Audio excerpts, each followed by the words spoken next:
નમસ્કાર, આપ જોઈ રહ્યા છો નેશન પ્લસ ન્યૂઝ. હું છું આપની સાથે હેતલ ભગત.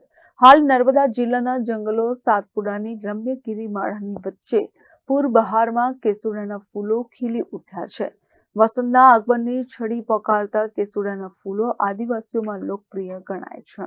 ચાલુ વર્ષે વસંત ટાણે કેસુડા નર્મદામાં ખીલી ઉઠ્યા છે. સામાન્ય રીતે કેસુડા ઠંડીની વિદાય પછી વસંત ઋતુના ગરમીના આરંભે હોલી ટાણે કેસુડા ખીલવાની શરૂઆત થતી હોય છે. હાલ દેડિયાપાડામાં મસ્ત મોટા જંગલમાં પૂરબહારમાં કેસુડા ખીલી ઉઠ્યા છે. જોકે વસંતમાં જંગલની શોભા બની ઉઠતા કામણગારા કેસુડા કામદેવતાના પ્રિય ફૂલ ગણાય છે. વસંત પંચમી મંદિરોમાં કેસુડાના ફૂલ અર્પણ કરવાનો રિવાજ છે.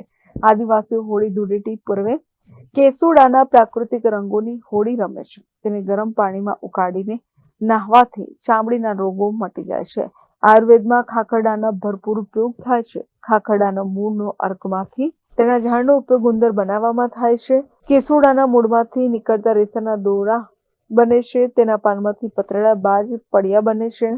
હાલ દેડિયાપાડા, સાગબારા, નાંદોદના જંગલો, હાઈવે રોડની આજુબાજુ કેસુડા ખીલ્યા છે. નર્મદામાં 3000થી વધુ કેસુડાનો ઝાડો પ્રવાસીઓ માટે આકર્ષણરૂપ બને છે. કેસુડાના ફૂલોથી સૌંદર્યની અને આરોગ્યની દ્રષ્ટિએ વિશેષ મહત્વ છે. આદિવાસીઓના લોકપ્રિય તહેવાર હોળી પર્વે આદિવાસીઓ કેસુડાના નિર્દોષ રંગોની હોળી રમે છે. આયુર્વેદમાં કેસુડા ઔષધિ દવા બનાવવામાં ઉપયોગી છે. વસંત ઋતુના આગમનથી સાતપુરાના ડુંગરોમાં, જંગલોમાં, વન બગડાઓમાં કેસુડાના લાલ ચટાક ફૂલા ખૂબ જ મોટા પ્રમાણમાં ખીલી ઉઠે છે. કેસુડો ખૂબ જ મહત્વનું વૃક્ષ છે. એ હોળીના પર્વની અંદર, હોળીના બીજા દિવસે ધૂળેટી ઉજવાય છે.